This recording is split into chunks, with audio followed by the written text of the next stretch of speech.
we begin from the place that a woman's journey, her womb journey over her life is a journey of power. It's a Mm, journey into her power.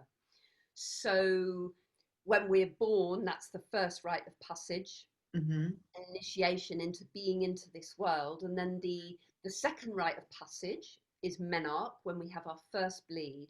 mhm, And that we talk about as being an initiation into power, because that cyclical nature of our menstrual cycle connects us and plugs us in mhm, to what I call wombology. It's like mhm, it's a cosmology that's embedded in our bodies as women. mhm, And that cosmology, that wombology that's embedded in our bodies, is an exact mirror and replica of what's going on in the cosmos, in nature, in the cycles of the year. mhm, So it's an initiation into power, into a deep, profound connection into the mhm, cyclical, spiritual nature of life. So it's a mhm, spiritual journey of what is power embodied in the feminine, in mhm, woman, mhm. and what do I do with this power? How do I navigate this power? So back when we still had indigenous wisdom and we were living more closely with nature and connected to the land, we would have been guided by the menopausal women as maidens in Mhm, this first, in this second initiation, mhm, mhm, first bleed, in having this explained to us. You are now going to start feeling your power as a feminine principle, in a woman's body. And we need to guide you in how to use that power, because, of course, if you don't know how to use that power, it could end up in the dark side, right. either destructive towards yourself or Mhm, destructive outwardly.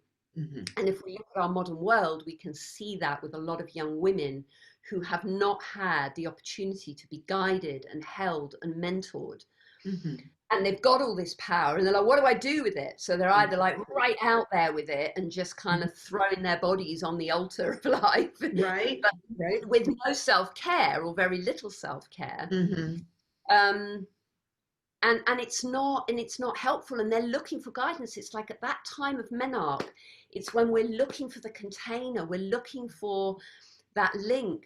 mhm, So we start to move through. So let's come back to the journey. So the journey of power. So that first menarche, that first bleed, is an initiation into power. And then we move through our life and we're kind of practicing our power. We're getting the handle on, well, what is this power that I have? mhm, How is it in service to life, to me, to mhm, creativity, to beauty, to mhm, spirituality, to the mystery, to all of that? mhm, And then we arrive at the third rite of passage, which is menopause, mhm, which is the transition from being in a menstrual cycle to not being in a menstrual cycle. mhm, And of course, one of the key things about these two rites of passage is that they are one of the sort of physical aspects of it is to do with our hormones. It's what's happening hormonally in our body. mhm, And as we know, our hormones are as affected by our state of consciousness and by our sense of the mystery and our sacredness and how we are embedded into nature and into the web of life as they are about what we eat, or mhm. what job we have, or whether we have children or not. It's Right. We're so utterly connected. And in our modern culture, I think the society, or the sort of allopathic medicine, sees Mhm, the hormones as, well, these are just happening in you and you've got to get on board with it. But actually, I don't see it like that. Our hormones are configured mhm. by our state of consciousness and by how deeply we're connected. So this menarche, when we first arrive in a bleed, this hormonal cycle starts to take place. And of course, one of the strongest drivers in that is the ovulatory cycle, of the possibility of ovulating and reproducing. Mhm, And that one of the hormones in that, estrogen, is commonly known as the accommodating cycle, because it's designed evolutionarily to make sure that we tend to life, that we nurture and care for life. Mm-hmm. And in order to prioritize nurturing and caring for life and making sure that the children are safe and well, we maybe have to sort of sacrifice ourselves a little bit or accommodate our own needs a little bit, maybe compromise. But of course, this has gone off the scale now in our modern Right. world, Right. where women are just totally, at the bottom of the pile when it comes to what do I need? What about self-care for me? What about Mm-hmm. my life? And so on. Mm-hmm. That's what we've been trained in. Mm-hmm. So when we come to menopause, the key, well, there's lots of things going on, but if we just talk about this estrogen one, estrogen drops. Mm-hmm. So suddenly the veils of all the ways that we've been accommodating absolutely everybody except ourselves, Mm-hmm. that falls away. And it's like we take a truth pill and we see. Yeah. It's like the veils have fallen away. We take the medicine and we're like, oh my God. Right. And What? we see all the ways in which we've overridden ourselves. Mm-hmm. And at this point in a woman's life, often every aspect of her life or a lot of aspects of her life gets put on the bonfire. Mm-hmm. What the hell am I doing looking after all of these people? What about me? What about my marriage? Hang on, where was I in this marriage? And Mm-hmm. what about my children? Where am I in all of this? What about my career? Is it really the career? Why am I doing this? So we question everything, Mm-hmm. which is important because any rite of passage is a process of death and rebirth. Mm-hmm. So in order to rebirth ourselves, we have to be willing to let go of what no longer serves us. Mm-hmm. And that is the process of menopause, fundamentally, is a kind of alchemical process of Mm-hmm. looking at the entirety of our life and going, I need to put myself at the center of my life. And I am now, if I have done the work from before and I'm not in this sacrificial loop, I Mm-hmm. am now service to the mystery. Mm. I am service to life, but not at the cost of myself. It should never have been at the cost of ourselves. Wow. So the process of menopause gives us one more chance to go, hey, sister, have you been overriding yourself? Where have you been overriding yourself? Because going forward, if you are truly going to be in service to life and in service to the mystery, we can't have any of this nonsense of you sacrificing yourself. It's not going to work because Right. you don't have the energy to do that anymore. You don't have the resources and you don't have the time. Mm-hmm. Mm-hmm. Yeah. Wow. Yeah. Mm-hmm. So it's a tough process, and Yeah. in a way, it's it's the premenstrual phase of the monthly ovulatory menopause, bleed Mm-hmm. cycle. Mm-hmm. It's the premenstrual phase multiplied by 100 in its kind of energy imprint and lasting for 10 years. Jeez. So, because it's the same, like the monthly cycle, which has its 4 sections: winter, spring, summer, and autumn. Mm-hmm. The menopause is your life cycle of winter, birth, spring, summer, and now we're in the autumn of our life cycle. And Right. it's a direct mirror of the monthly cycle, that inner season. Mm-hmm. So women often come to this conscious womb work Mm-hmm. just at the point where they're hitting menopause. Right. Then they're like, well, I'm furious because I haven't had a chance. Why didn't anyone tell me this stuff? I now feel like it's too late for me. I can't consciously bleed. I can't do this wonderful thing that you're talking about that sounds so amazing, that would have completely changed the trajectory of my life and my health and my well-being, and I would have had myself at the center of my life. And now it's too late. So there's a mixture of anger and grief. Right. The beauty of the menopause is it's like one last cycle, one last premenstrual phase, Mm-hmm. where we get to do the whole backlog of all the time because we weren't given that opportunity to now do that work. Yeah. And the degree to which we haven't maybe paid attention to that, it's all going to show up in menopause. Right. And from the teachings of where I'm coming from, the symptoms are not the problem to be gotten rid of. The Right. symptoms are the teacher. The symptoms are pointing to what wants tending to, in where we are out of alignment with our power, where we are out of alignment with living from our deepest, most authentic, no bullshit, in service to life place. You know, I remember when I was a child and my relationship with my grandmother, and I was really blessed because I didn't have an upbringing from my parents, quite frankly. You know, I was kind of on my own pretty much from age 4. But my grandmother, even though she wasn't like connected and womb wisdom medicine woman or anything like that, she was just a very old fashioned kind of archetypal sort of patriarchal grandmother. But the wisdom in her and the feeling of safety that I had with her, that I could talk to her about things that I couldn't talk to my mum about, I couldn't talk to my teachers about, or I couldn't. And there was some way in which I felt like she kind of had her hand on my back.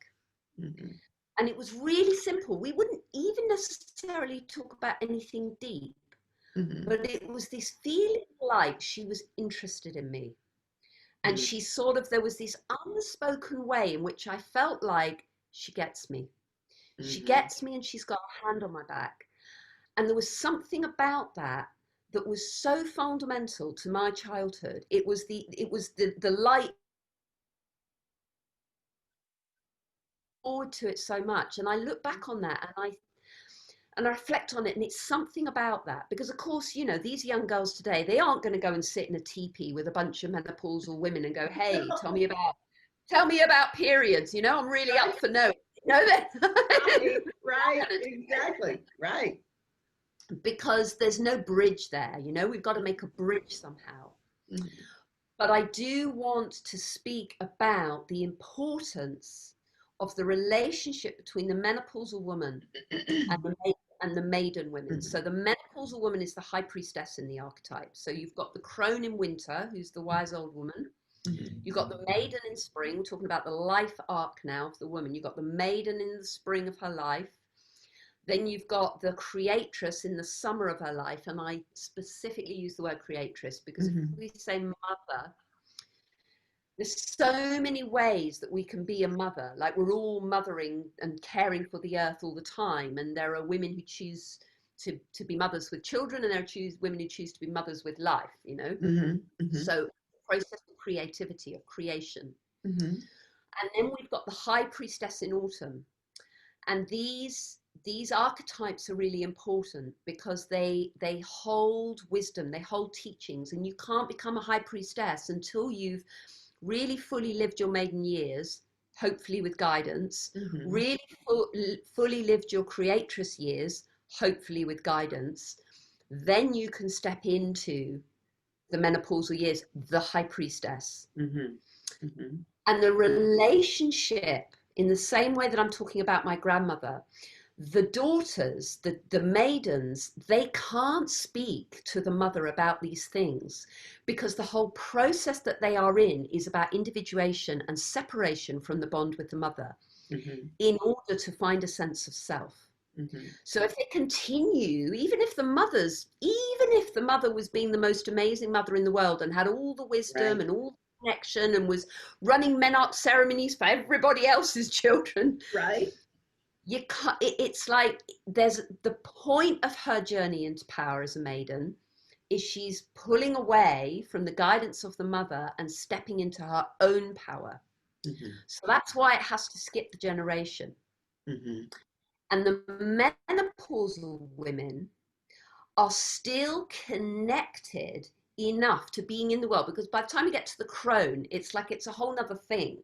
And how deep she's gone. And of course, there is a connection there too. But this connection between the menopausal women and the maidens is really, really key because they're still connected to the cycle enough to be able to make a bridge to her.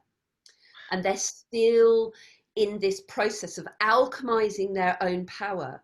So there's gifts on both sides, because one of the aspects of the menopausal journey, I mean, in Chinese, the word menopause translates as second spring. So when a woman is in the menopause, she's going through a death and rebirth to rebirth herself through a winter and back into spring again. It's like, Right. how am I preparing myself for the second part of my life? Mm-hmm. Now, we're not trying to recapture our youth in that. Mm-hmm. Definitely not. We're trying to claim our beauty and our power and how the mystery moves through us as a woman in her late 40s, her 50s, her Mm-hmm. 60s. So if young maidens were having that model to them, that as a menopausal woman, this is what power looks like. This is what sexuality looks like. Mm-hmm. This is what deep beauty, deep feminine wisdom looks like. This is what you have to look. This is what you can feel inspired by in Mm-hmm. terms of as you step onto this path. Mm-hmm. Wow. And the gateway to what we each archetype has a gateway teaching, and the gateway teachings of the high priestess is sexuality. Mm. And women always at this point go, what? Sexuality? No, I mean, we get to menopause whatever, you know, like we're all like not beautiful anymore, don't want sex, not interested. It's all, you know, all of that stuff. Mm-hmm.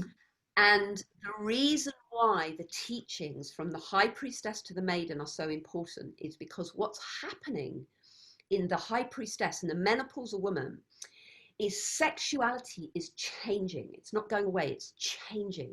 Mm-hmm. It's changing from a drive to reproduce on a primal level to be about pleasure and creativity and wildness and aliveness and all of that stuff.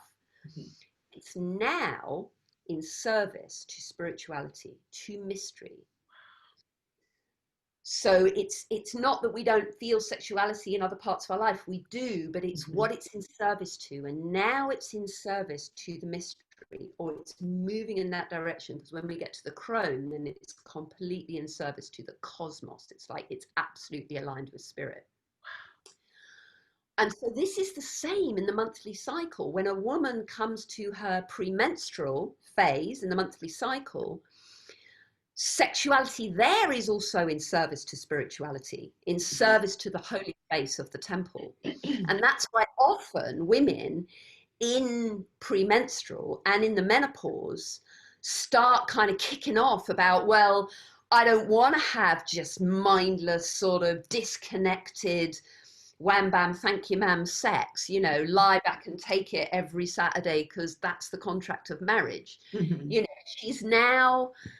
she's now saying, well, before she was saying, you know what, okay sex Mm-hmm. is better than no sex at all. Mm-hmm.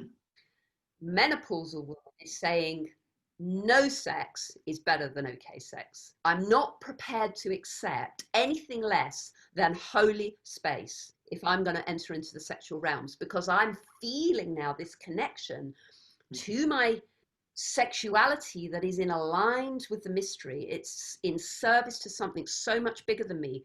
It's like stepping into the temple with muddy boots on. You're not going to do it. You're aware when you step into the temple, into holy space, it's like, whoa, I need to be in reverence here. Mm-hmm. I need to understand that this is so much more than me. And if you're in an ovulatory cycle and hormonally driven to reproduce your species, that's a very dominating cycle and much more difficult to connect with this holy space. So then if you don't ovulate and you come into the premenstrual phase every month, Mm-hmm. you're preparing for holy space, which is the bleed, which is when Mm-hmm. you step into the temple. So the process of the menopause and of premenstrual is a clearing the way to step into holy space in relation to sexuality. Mm-hmm.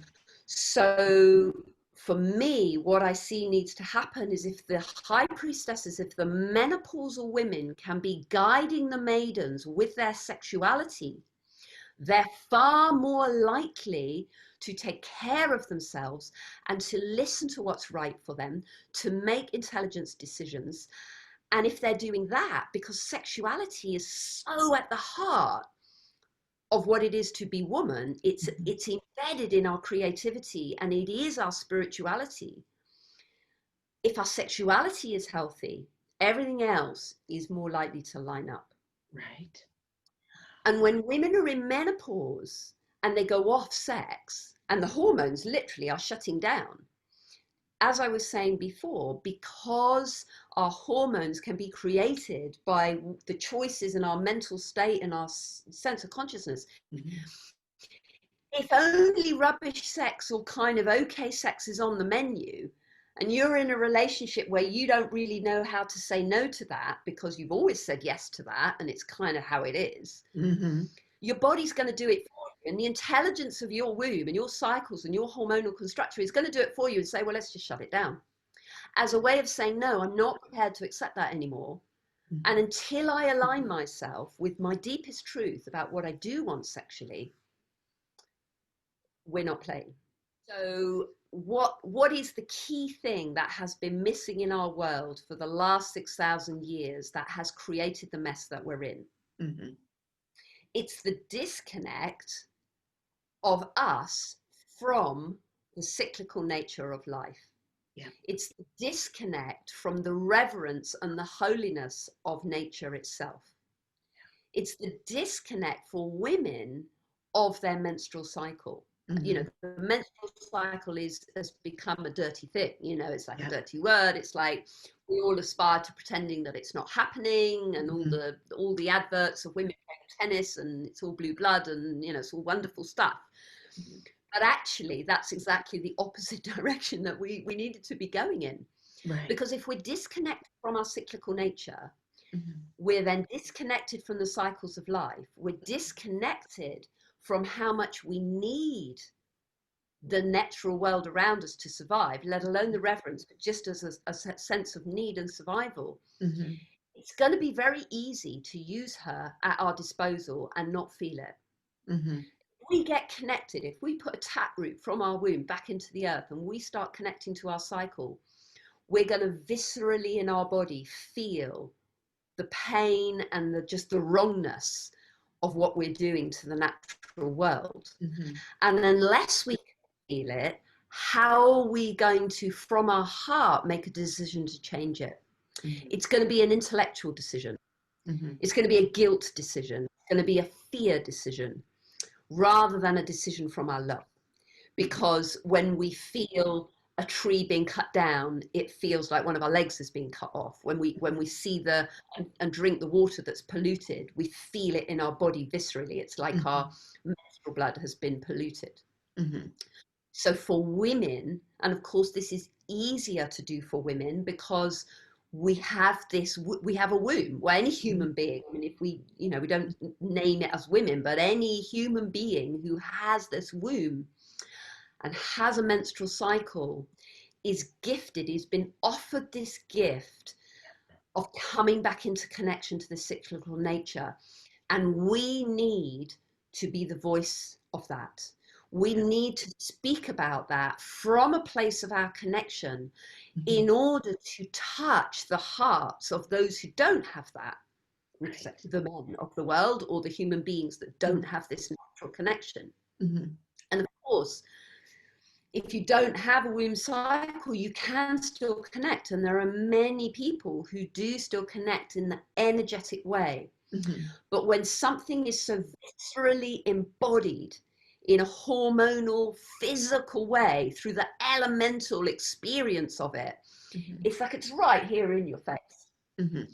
And therefore, the power that that is bringing through our bodies and potentially how we translate that Mhm. into how we can speak about that. So it's no longer getting on the soapbox and guilt tripping everyone into buying recycled loo roll, Mhm. but actually to be able to transmit this frequency from our wombs up through our hearts, out through our mouths to Mhm. speak of this, Mhm. because love is the thing that I see transforming and alchemizing humans beyond any other modality. When Absolutely. our hearts are touched, when our hearts break, when we feel the pain of something holy being broken, or love being somehow, broken. That's what opens us, and that's what we need to be doing, is opening. So menopausal women have such a potent connection to this because we're bringing in the sexuality as well. And that is what's connecting her to her power in such a potent way that isn't just only about her seeking her own pleasure, which causes it fundamentally important, fundamental, let's get that on the table. But orgasmic energy is a transformational energy. And when we're in orgasmic energy in an aligned way that we understand what that energy is about, we can channel and move that energy in certain ways. We can affect change in the field around us. So the feminine works best in collaboration. We have been taught as women to operate as isolated units. We've been taught to compete with our sisters, to compete with each other. We've been taught that we have to be everything to everyone and sacrifice ourselves and do everything. And that's the fundamental shift that wants to happen. And in the women's work that we do here, the Women's Initiatory Program, it's all about helping women to come back into a collaborative way of being. So without the circle around you, you're going to hit overwhelm and you're going to feel like you're one grain of sand on the beach and what's the bloody point? I can't do anything. But the difference between me walking down a street in a city shouting at the top of my voice, we need to change, we need to do that. It's going to lock me up, nut job on the loose. Right. Can you imagine if there's like 1,000 women or 2,000 women walking down that street, maybe naked, maybe with their drums, maybe dancing in an empowered, connected way, maybe with menstrual blood all over them, who knows what? I mean, that's probably going a bit far. But the power of that, when women come together. There's a beautiful story that a woman told me many, many years ago. She was, can't remember where she was from, a country in West Africa, and she talked about the militia, and when the militia come to the village and they just want to decimate the village, basically. And the women in the village, and she told this story as her friend who was from this village, the women in the village got together and they made a plan. They said, when the militia come, this is what we're going to do. And they decided that what they would do is stand in the middle of the village in a circle, facing out, naked, and just stand there and do the best that they could to be open-hearted and be totally connected to the earth and bring their feminine power. Now, you think logically, well, a group of women standing in a circle naked while a bunch of soldiers come to decimate the village. How is that women in their power? But actually, what happened? The soldiers came and they just didn't know how to handle that. It's like it just fucked their brains. It's like completely disarming. And that's an example. For me, it's the most beautiful example of feminine power working in collaboration. I'm not suggesting that we all need to do that here, but it's a very powerful story that points to the antidote to why we feel so overwhelmed and why we feel like what each of us are doing is not enough and ineffectual. On our own, we cannot do really very much at all. Even women who are in strong leadership, which I am definitely in a position of strong leadership. I could not do what I do without a really strong circle of sisters around me. I am absolutely, I do not see myself as any more than they are. I can only sit here and do this because of the circle of sisters I have around me that support me, and the circle of brothers, actually, and my partner. And that is fundamental. And that's the paradigm shift that we've got to make, because we're still in this thinking around, I've got to do so much. And actually, all we really need to do is come back to ourselves. Truly to ourselves. Oh, Jules, I could do this for hours. So closing words for our listeners, if you want to leave them with a message, and we're going to talk about your free gift and all of that, but what would you say to them? What would you say? I would say join a circle of sisters, go on an initiatory journey, get connected to your cycle, track your cycle.